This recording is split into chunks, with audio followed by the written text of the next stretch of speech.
Bharti news, सीधा, सटीक और निष्पक्ष। Good evening everyone, I am Arnav Sada and you are watching Bharati News. Let us have a glance at the top news for 23rd April. Here's the national news first.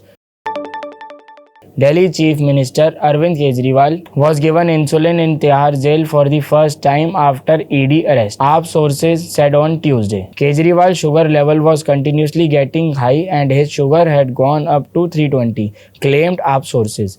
However, the Tihar jail administration is yet to comment on it.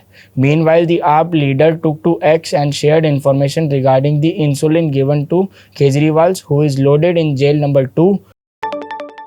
A complaint of cheating has been filed against Aluna's SP candidate Neeraj Maurya and his friend that he is accused of attempting to put on a BSP ticket. The district president Rajiv Kumar Singh lodged a complaint against Maurya and the fake candidate Satyavir Singh for forging party president Mayawati's signature on the nomination form. The due has been booked under IPC section 420 cheating, 467 forgery, 468 forgery for the purpose of cheating, 471 using forgery documents as genuine, and 120B criminal conspiracy. The Lucknow Traffic Department has provided AC helmets as part of a trial phase for the first time in Lucknow to 4 traffic personnel. The school initiative is designed to help cops on duty beat the heat under the scorching sun. These helmets have AC vents to channel the coolness to the head along with a hard plastic shield that works as goggles to protect the eyes from the sun's glare. The helmet is connected to the large battery pack tied at the waist on the person. When the battery is drained, a red light on the top will alert person to put the helmet on charging. Now news from around the globe. Russia will take necessary measures to ensure its security if Poland deploys nuclear weapons. Kremlin spokesman Dmitry Peskov said Polish President Andrzej Duda said earlier on Monday that Poland is ready to host US nuclear weapons in the country, according to media reports. Peskov added the Russian military would analyze the situation if such an action were implemented, Xinhua news agency reported. I think in any case they will take all necessary response steps to guarantee our security. A convoy of US forces plundered more Syrian sources, taking out trucks of oil and grains through an illegal crossing with Iraq, the media reported.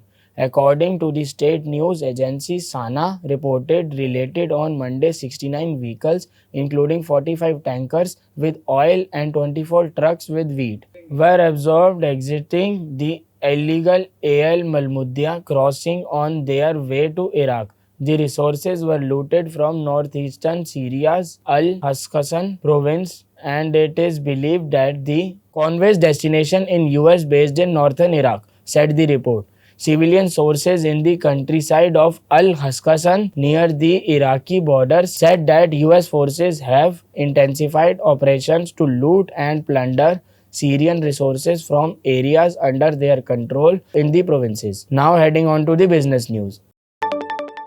Reliance Retail has delivered a resilient performance with another year of strong revenue growth and profit. The business recorded gross revenue of Rs 3.06 lakh crore for the financial year 2024, a growth of 17.8% over last year. It continues its strong track record of profit growth, registering an EBITDA of Rs 23,040 crores, higher by 28.5% year-of-year. 8.4% of 60 bps year-of-year. Reliance Retail's depreciation increased on accounts of a higher asset base due to the addition of new store and supply chain infrastructure. Reliance Industries Limited RIL has reported gross revenues of Rs 10 lakh crore, $119.9 billion for the year ended March 2024, up 2.6% year-on-year, supported by continued growth momentum in consumer business and upstream businesses.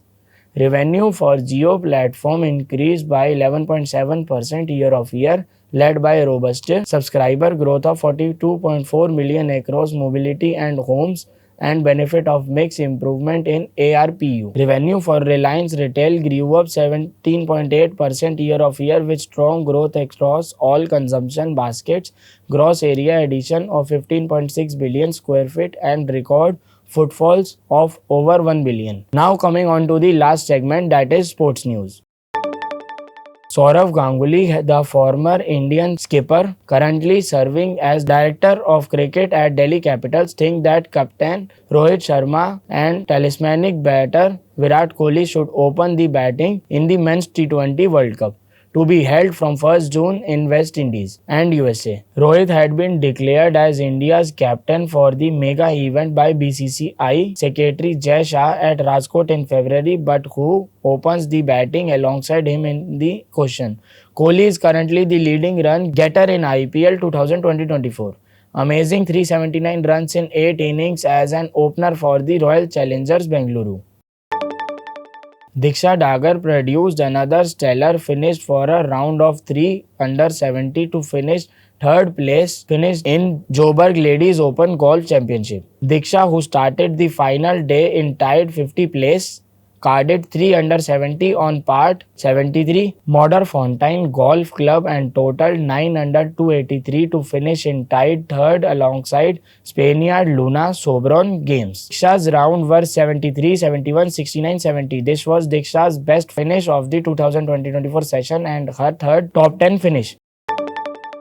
That's all for today. Keep watching and like, share, subscribe to Bharti News. Stay updated with recent happenings.